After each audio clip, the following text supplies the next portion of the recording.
भारत का स्वतंत्रता संग्राम केवल किताबों के पन्नों तक सीमित नहीं है। यह उन अनगिनत वीरों की गाथा है जिन्होंने अपनी जान की बाजी लगाकर देश को आज़ादी दिलाई। इनमें से कुछ नाम इतिहास के सुनहरे अक्षरों में दर्ज हैं, तो कुछ गुमनाम रह गए। ऐसा ही एक नाम है बादल गुप्ता का, जिनकी वीरता और बलिदान की कहानी हर भारतीय के दिलों में जोश और प्रेरणा भर देती है। स्वतंत्रता संग्राम के अनसुने किस्से में आज कहानी बादल गुप्ता के जीवन की, उनके क्रांतिकारी योगदान की। बादल गुप्ता का जन्म 1912 में बंगाल के पुरुलिया गांव में हुआ था। उनके चाचा धरानीनाथ और नागेंद्रनाथ गुप्ता क्रांतिकारी विचारों के थे। वे अपने दोनों चाचाओं से प्रभावित थे। बंगाल उस समय क्रांतिकारी आंदोलनों का गढ़ था, जिसने उनके अंदर क्रांतिकारी विचारों को प्रज्वलित किया। युवा अवस्था में वे युगांतर नामक क्रांतिकारी संगठन से जुड़ गए, जो ब्रिटिश शासन के खिलाफ सशस्त्र संघर्ष में विश्वास रखता था।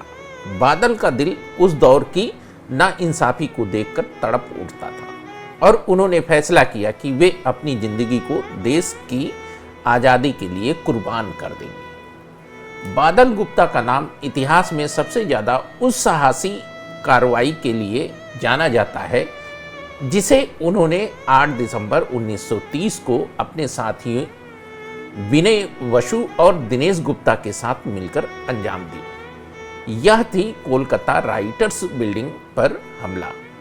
राइटर्स बिल्डिंग उस समय ब्रिटिश शासन का एक महत्वपूर्ण प्रशासनिक केंद्र थी, जहां से बंगाल में अंग्रेजों की हुकूमत चलती थी।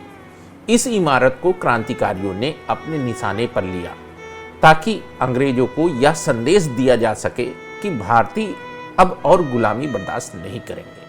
युगांतर संगठन के इस हमले की योजना बहुत ही सावधानी और गुप्त रूप से बनाई गई। बादल, बिनोय और दिनेश ने नकली पहचान के साथ रॉयटर्स बिल्डिंग में प्रवेश किया। उन्होंने ब्रिटिश अधिकारियों पर हमला किया।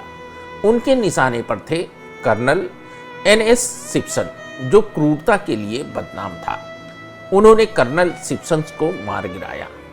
इस हमले ने ब्रिटिश शासन को हिलाकर रख दिया, लेकिन इस साहसी कार्रवाई का अंत दुखद रहा। हमले के बाद बिनोय, दिनेश और बादल को अंग्रेज सिपाहियों ने चारों तरफ से घेर लिया। बादल ने फैसला किया कि वे आत्मसमर्पण नहीं करेंगे। उन्होंने अपनी पिस्तौल से खुद को गोली मार ली ताकि अंग्रेजों के हाथ जिंदा ना पकड़े जाएं। इस तरह मात्र 18 साल की उम्र में बादल गुप्ता ने अपनी जान देश के लिए कुर्बान कर दी। बादल गुप्ता की यह कहानी केवल एक हमले तक सीमित नहीं है। उनका जीवन और बलिदान उस दौर के नौजवानों के लिए एक मिसाल बन गया। उन्होंने यह दिखाया कि जब बात देश की आज़ादी की हो तो उम्र और संसाधनों की कमी कोई मायने नहीं रखती है। उनका यह बलिदान बंगाल के क्रांतिकारी आंदोलनों को और मजबूती प्रदान करने में कामयाब रहा। बादल, बिनोय और दिनेश की तिकड़ी को आज भी बिनोय बादल दिनेश के नाम से याद किया जाता है, जो बंगाल में क्रांतिकारी आंदोलन का प्रतीक बन चुके हैं। बादल गुप्ता का योगदान केवल राइटर्स बिल्डिंग हमले तक सीमित नहीं था। वे उस विचारधारा का हिस्सा थे जो मानती थी कि आज़ादी केवल सशस्त्र संघर्ष से ही हासिल की जा सकती है। युगांतर जैसे संगठनों ने नौजवानों को संगठित कर अंग्रेजी शासन के खिलाफ हथियार उठाने के लिए प्रेरित किया। बादल की शहादत ने न केवल बंगाल बल्कि पूरे देश के युवाओं में जोश भरा।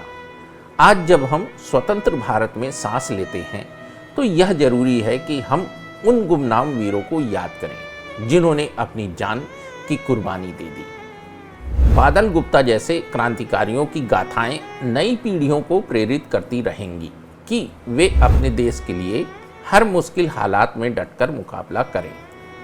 तो दोस्तों, यह थी क्रांतिकारी बादल गुप्ता की कहानी। ऐसी और कहानियां सुनने के लिए बने रहें हमारे साथ। जय हिंद, जय भारत, वंदे मातरम।